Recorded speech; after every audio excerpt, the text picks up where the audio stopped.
What is up, everybody? Welcome to DFS by the Numbers. This is my betting breakdown video for UFC Vegas 102. We have Gregory Rodriguez going against Jared Cannonier, and we are back in the Apex for a fun and exciting 12-fight card. And yeah, I'm looking forward to this one. You know, I think a lot of spots are sticking out. I'm hoping to bounce back after last week's total disaster, and yeah, I think we will here. There's some spots I like, couple money lines I like. No totals this week, but you know, some props sticking out as always. So yeah, feeling pretty good about this week. We did unfortunately lose Jared Gordon going against Ruziboev's little brother, and I'm actually really upset that fight fell off for a couple reasons. For one, I taped two different Jared Gordon fights, and for the other reason is I think there was generational wealth to be made in that fight. So that sucks, but yeah, still decent amount of action. You know, my goal this week was to kind of, you know, keep it short and sweet. I ended up with 13 units on the card. But yeah, a lot of spots I'm liking, so we'll talk about it. Before we get into it, if you guys could please do me a favor, like the video, subscribe to the channel, leave me a comment. All three of those things go a very long way. If you guys want to support me more, best way to do so is checking out dfsbythenumbers.com. It's where you'll find all my early bets, articles, stats, you name it, on dfsbythenumbers.com. It is absolutely the best way to support me there. All right, with all that out of the way, I say we get into it. We're going to start with the first fight of the card. We have Jacqueline Cavalcanti going against Julia Avila. We've got Cavalcanti minus 730, Avila plus 530. Nothing really sticking out here. The only thing you could really do is maybe look at a Cavalcanti finish prop, but I just don't really have a ton of faith in her finishing anybody in the UFC.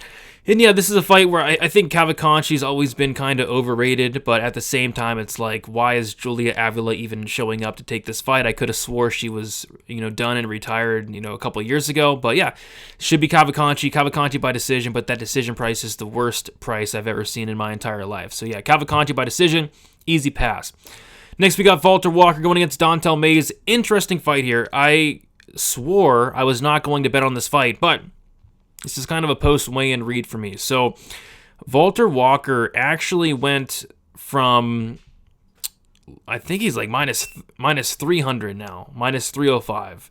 And I think a lot of it has to do with the fact that, you know, Walter Walker showed up in the best shape of his entire life, and Dontel Mays showed up in probably the worst shape we've ever seen him in. So, yeah, that really speaks volumes to me because, man, I really like Walker this week. I really like him. I'm upset that I missed, like, the minus 200. I waited, and now all of a sudden he's minus 305. I was actually even going to parlay him with Jared Gordon. It came out to like minus 108. I love that parlay, but of course the Gordon fight fell off. So yeah, I really like Walker this week, and I think he makes it look very easy. The only problem is, you know, he's minus 300 now, and I think he can win by any method. I think he can win a dominant decision with takedowns, control time, ground and pound. I think he can win via TKO with the ground and pound, and then I also think he can win by sub. So what I did after seeing the weigh-ins, I placed a 1-unit bet on Walter Walker to win inside the distance at plus 210. The reason being is I think he's going to get takedowns. You know, Dontel Mays has awful takedown defense. I think that Walter's going to get into dominant positions, you know, full mount, submissions will be available, ground and pound will be available, and I think a finish is very, very live here for Walter Walker, especially after seeing him just show up and look like we've never seen Walter Walker look that good. So I'm expecting him to go out there and make it look dominant and hopefully get that finish, cashing a plus 210 into the distance prop for a heavyweight fight. And you see that Dontel Mays has been finished 3 times, 2 by sub, 1 by knockout. The knockout was a ground and pound loss to Crowder. And I can see that happening here. We also saw him get submitted by Cyril Gane and Rodrigo Nascimento. So yeah, I think there's opportunities. Opportunities can be Walker inside the distance. Next, we got Elijah Smith going against Vince Morales.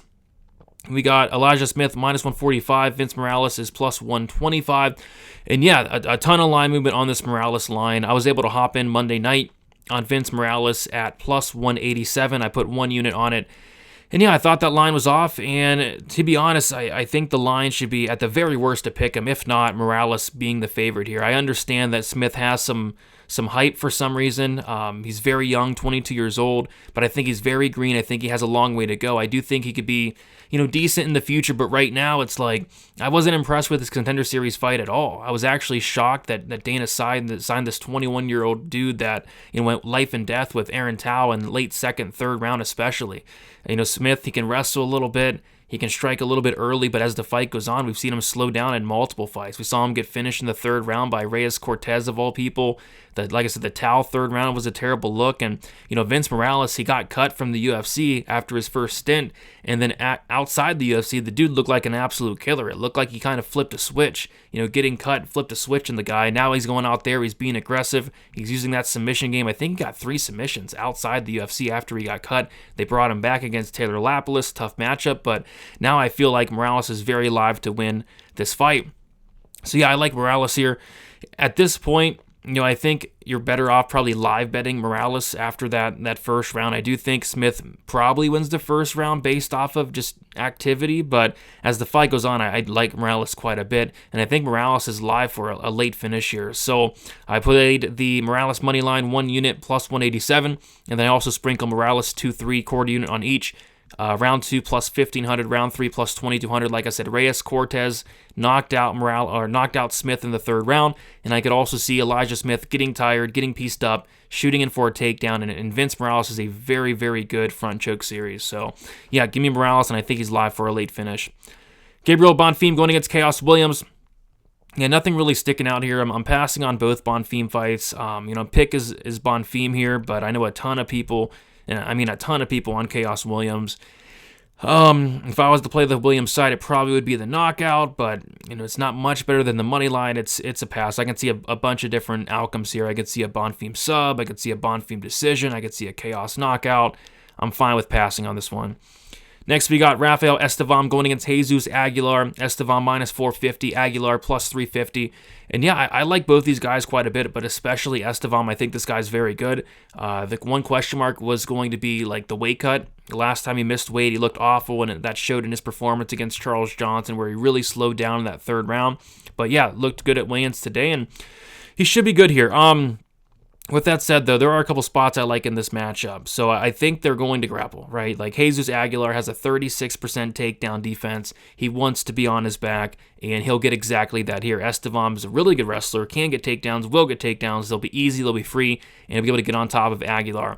Aguilar, I think he's guillotine or bust. Literally guillotine or bust. That guillotine or bust. I think that's the one thing he's good at. He's not good at a lot, but he's good at that. Jumping the gilly. And he's done, I think he has like 6 or 7 guillotines in his career. So Estevam, he has been put in bad spots. Estevam has slowed down before. And if Jesus Aguilar jumps that gilly and you make one mistake, like you could end up, tapping. So I think Jesus Aguilar by sub is a long shot that has a ton of value. It's plus 1,200. I literally feel like that's his money line. That's his only path. So I like that. I put a quarter unit on Aguilar sub plus 1,200. Was really surprised with that line. And I also put 1.25 units on the fight ends by submission at plus 170. My pick for this fight is Estevam by sub. Jesus Aguilar, a lot of his fights end by submission, right? Both of his losses do come, or 2 of his losses do come by submission. And he's one of those guys that is submission over position. He'll leave a lot of openings. He's been put in a lot of bad spots. So I think Estevam, who is a black belt in his own right, is very live for the sub himself. So yeah, I like fight ends by sub. I like that Aguilar sub sprinkle. 1.25 units on that fight ends by sub. Plus 170. I think that's a great line. Moving on. Angela Hill going against Ketlin Souza. I like Angela Hill here. I like her quite a bit. I'm on her for 1.5 units at minus 102. Couldn't quite get plus money, but I was sick of waiting, and I want to go to bed. So yeah, jumped in at minus 102. That's good enough for me. So yeah, I like Hill here. I like her quite a bit. I mean, I can list off all the advantages here for Hill. And I probably will. So Hill, I think she's better everywhere. I think she's the better striker. I think she's the better minute winner. I think she's the better wrestler, the better grappler. She's fought the much better competition. She's much more experienced. I think she has the better cardio. I think she's better pretty much everywhere. Better durability, especially everywhere outside of 2 things: power and age. Souza's much younger. Souza hits much harder. But relying on power at strawweight, I don't know. I don't know if relying on moment winning is the best case for, Souza here at strawweight. I also think that Souza, the durability is in question. I think the heart and the cardio is in question as well. She's been finishing all 4 of her losses. She got finished by leg kicks, finished with a body shot. She's been submitted twice. I think this should be Hill here. I know she's 40. I know she's, declining, but I just think she has so much advantage. Like outside of Souza being the first one to ever knock out Hill, like I think Hill should get this done however she wants.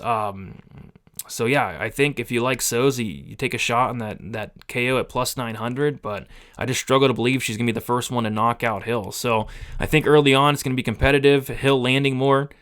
Souza landing the bigger shots potentially, but as the fight goes on, I think Hill can start implementing the grappling and potentially break and finish Souza like we've seen time and time again. So I'm on Angela Hill 1.5 units minus 102, and I'm on Hill 2-3, quarter unit on each, quarter or round 2 quarter unit plus 2,500, round 3 quarter unit plus 3,200. I think it could look a little bit like the Pinheiro fight where Pinheiro really slowed down.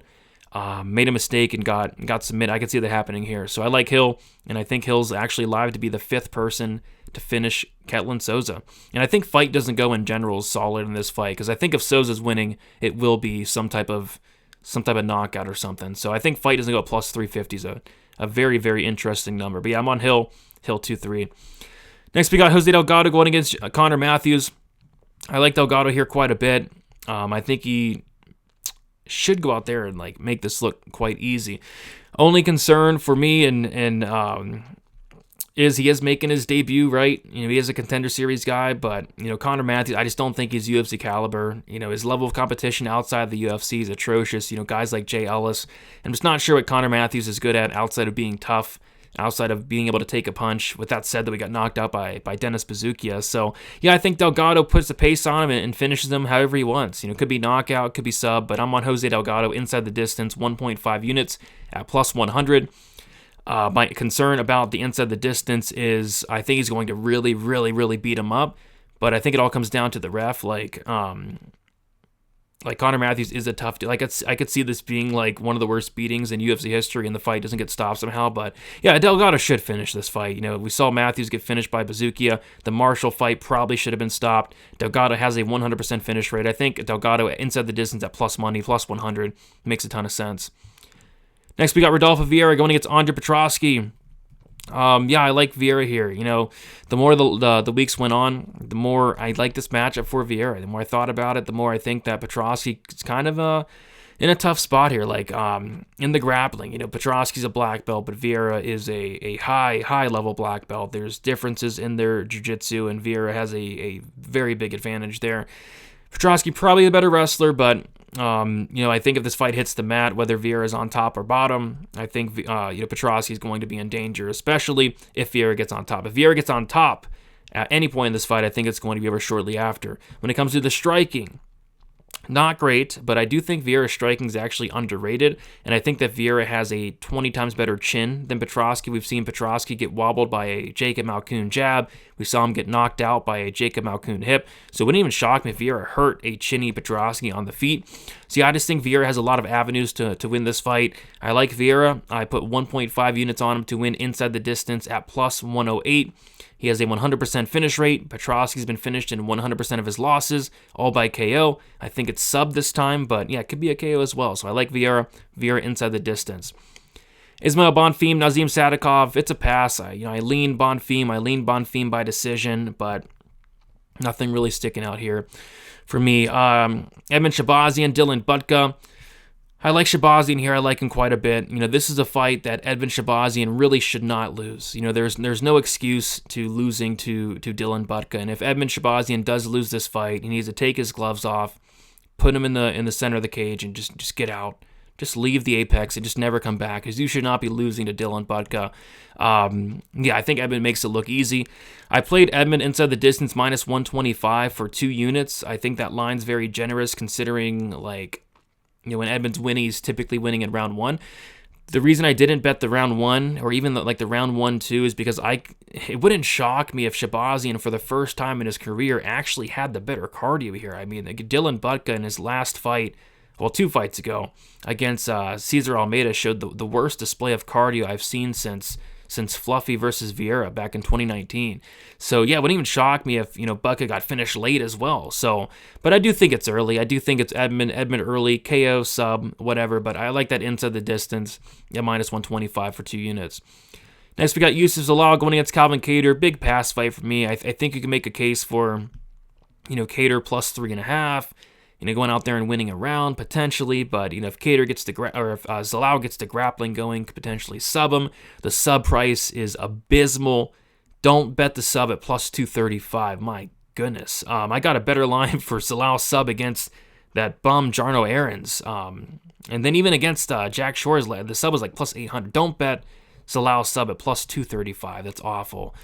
But yeah, I mean, I guess it could happen, but I think that's very unlikely. I think this fight goes to decision at a high clip, and I think it's Zalal, winning the fight, mixing in the takedowns, maybe getting some control of the mat like Aljamain Sterling did, and then in the striking, it should be, competitive, but at this point, Zalal might even win the striking exchanges, to be honest. So yeah, Zalal, but minus 525, it's wild. It's wild. It's wide, but I think he wins.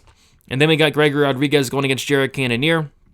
Yeah, there is a spot that actually caught my eye here, and I got the fight ends by knockout, 2 units on it at minus 139. Was very surprised to see, the fight doesn't go to decision at like minus 300, and the fight ends by KO around minus 139. It's minus 155 now.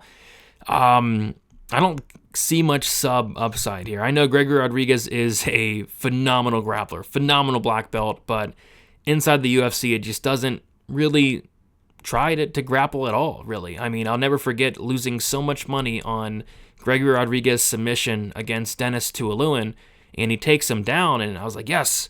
And then he lands one elbow and the fight's over. This guy's not subbing anybody in the UFC, I don't think. And I don't think he's subbing Cannonier, who's A, never been subbed, and B, actually has very good defensive grappling. I think he's even a black belt as well. So yeah, I think this fight's going to take place standing and on the feet. I question both guys' durability. Gregory Rodriguez has been knocked out by much, much, much less hitters than Jared Cannonier. Jordan Williams, of all people, knocked him out, right? And then as far as Jared Cannonier, typically a guy that was once very, very durable. I think that durability is starting to go away a little bit. We saw, the Imavov fight, early stoppage or not, doing the stanky leg was not a good look. And then the Bahayo fight, that fight probably could have and was very close to being stopped later on in that fight. So yeah, I think Rodriguez hits very hard. I mean, I was taking a look at who Cannonier is going to decision with, and it's he's going to decision with Israel Adesanya, who he's not really finishing anybody. He's going to decision with Kelvin Gastelum, who's not finishing anybody. He's going to decision with Sean Strickland, who's not finishing anybody. Marvin Vettori, who's not finishing anybody, right? So yes, he's been to decision a lot, but he's Rodriguez hits much harder than all 4 of those guys I just mentioned. I even think he hits much harder than Kyle Bahayo as well, and Kyle Bahayo almost knocked this guy out. So yeah, I think the durability of Cannonier is a major concern at this point. My pick is Rodriguez. No way I can lay minus 230 against a hard hitter in Cannonier. I can't lay this price tag, but just give me the fight ends by knockout. Fight ends by knockout, 2 units on it. All right, so quick recap here. Main event, I got the fight ends by KO, 2 units, minus 139. Shabazian inside the distance, 2 units, minus 125. Vieira inside the distance, 1.5 units, plus 108. Delgado inside the distance, 1.5 units, plus 100. Walter Walker inside the distance, 1 unit, plus 210. I think there will be finishes, but in terms of the totals, I really see finish upside and only on one side of on some of these fights, right? So I like those 4 guys inside the distance. I like the Estevam Aguilar fight ends by sub, 1.25 units, plus 170. Aguilar wins by submission, quarter unit, plus 1,200. And then the 2-3 sprinkles on Hill and Morales. Hill round 2, quarter unit, plus 2,500. Hill round 3, quarter unit, plus 3,200. Angela Hill money line, plus 1 or minus 102, 1.5 units. Vince Morales money line, 1 unit, plus 187. And then Vince Morales round 2, round 3 sprinkles, quarter unit on each. Plus 1,500 for round 2, plus 2,200 for round 3. 13 units on the line, 13 bets. Looking for a solid night. Liking my spots here, so we'll see. Yeah. Best of luck, everybody. Leave a like on your way out. Subscribe to the channel on your way out. It's always much, much appreciated. Check out my website, dfsbythenumbers.com. I'm going to start looking into UFC, what is it? UFC, what the heck? Oh, is it Kansas City? Something next week, but whatever's next week is just getting hammered with canceled fights. We're going to start looking at that card this tonight. And then we got best bet tomorrow, or Saturday fight day, going live 2 hours prior to the prelims. The prelims start at 4, so you're going to be going live at 2. So yeah, we'll see you there. Best of luck. Let's make some money for UFC Vegas 102. See you guys later.